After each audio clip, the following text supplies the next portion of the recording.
क्या आप यकीन करेंगे अगर मैं कहूं कि एक ऐसी हवेली है जो जमीन पर नहीं, लोगों की रगों में बस चुकी है, जहां दीवारें सिर्फ ईंटों से नहीं बल्कि चीखों से बनी हैं, जहां हर दरवाजा एक राज खोलता है और हर खिड़की मौत का पैगाम लाती है।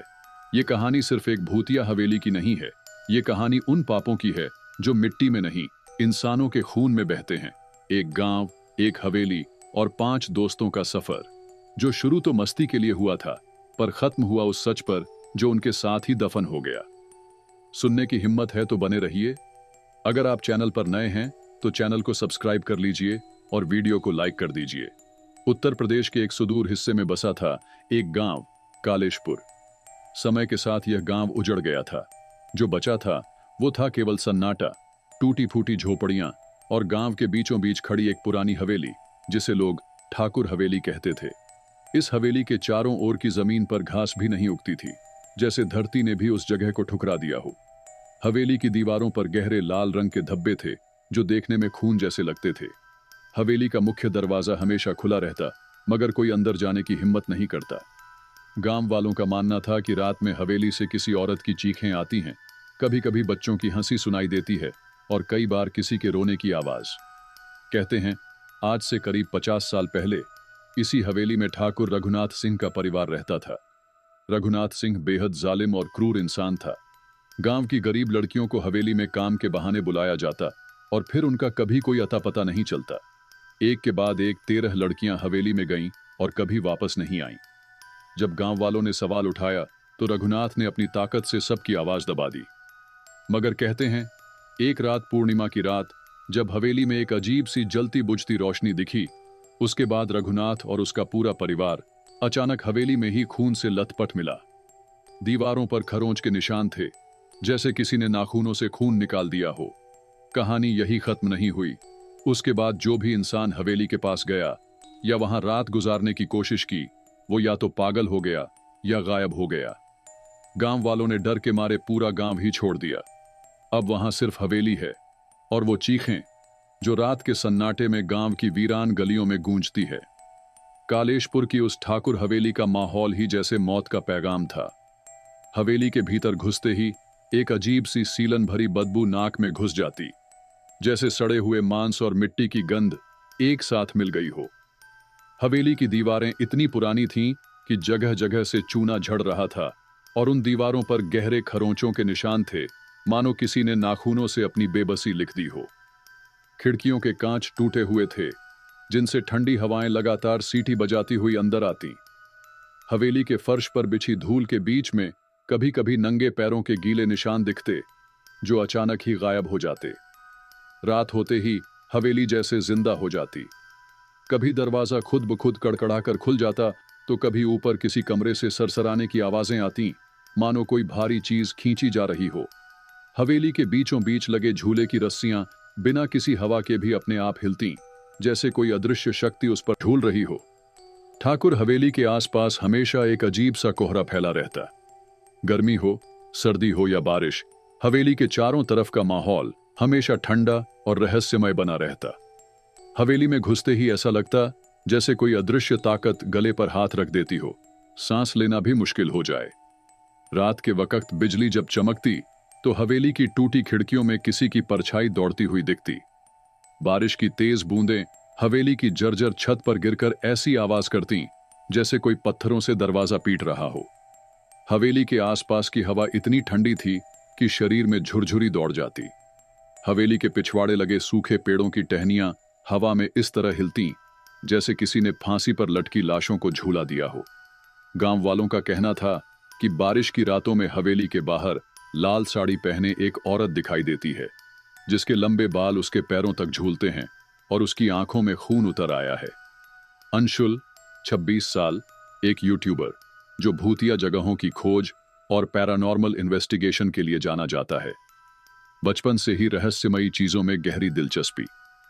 राहुल, 27 साल, अंशुल का सबसे करीबी दोस्त, पर भूत प्रेत में बिल्कुल भरोसा नहीं करता। उसे लगता है ये सब सिर्फ लोगों की कहानियां हैं। नेहा, 25 साल, ग्रुप की अकेली लड़की जो पुरानी हवेलियों और इतिहास की स्टूडेंट है। उसे हमेशा लगता है कि हर जगह की अपनी एक रूहानी कहानी होती है। विक्रम, 26 साल, निडर और मजाकिया, हर भूतिया माहौल को हल्के में लेने वाला, लेकिन दिल से थोड़ा डरपोक। सिद्धार्थ, 28 साल, ग्रुप का सबसे शांत और गहरे दिमाग वाला लड़का, जो हर चीज को तर्क से समझने की कोशिश करता है, पर उसके साथ एक गहरा राज जुड़ा है। अंशुल को एक पुरानी डायरी मिली थी जिसमें कालेशपुर गांव और ठाकुर हवेली का जिक्र था। उस डायरी में हवेली में गायब हुई लड़कियों की दास्तान के साथ साथ कुछ भूतिया घटनाओं का ब्यौरा था। ये डायरी सिद्धार्थ के दादाजी की थी, जो कभी इसी गांव के स्कूल में शिक्षक थे। सिद्धार्थ के दादाजी की मौत भी रहस्यमय परिस्थितियों में हुई थी। उनकी लाश के पास वो डायरी खुली पड़ी थी और आखिरी पन्ने पर सिर्फ एक लाइन लिखी थी, वे लौट आई हैं। सिद्धार्थ हमेशा जानना चाहता था कि उसके दादाजी ने आखिरी वक्त में क्या देखा था।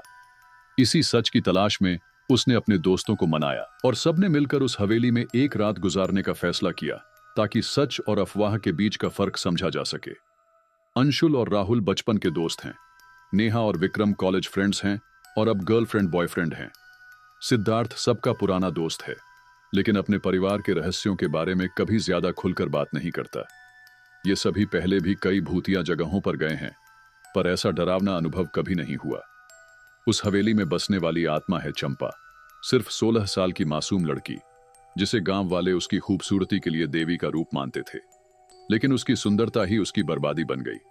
ठाकुर रघुनाथ सिंह की गंदी नजर उस पर थी। एक रात ठाकुर के आदमियों ने चंपा को उसके घर से उठा लिया और हवेली के अंधेरे तहखाने में कैद कर दिया। कई दिनों तक उस पर अत्याचार होता रहा, जब तक उसकी सांसें और आत्मा दोनों टूटकर हवेली की दीवारों में समा नहीं गईं।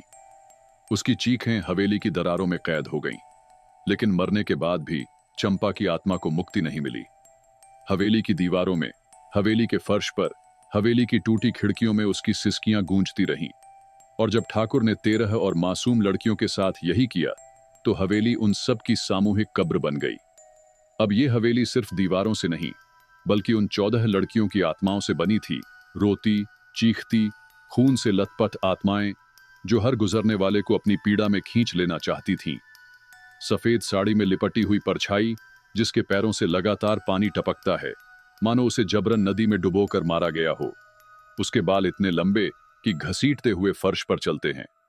आंखों में खून उतर आया है और कभी कभी उसकी आंखें बिल्कुल खोखली काली गुफाओं में बदल जाती हैं।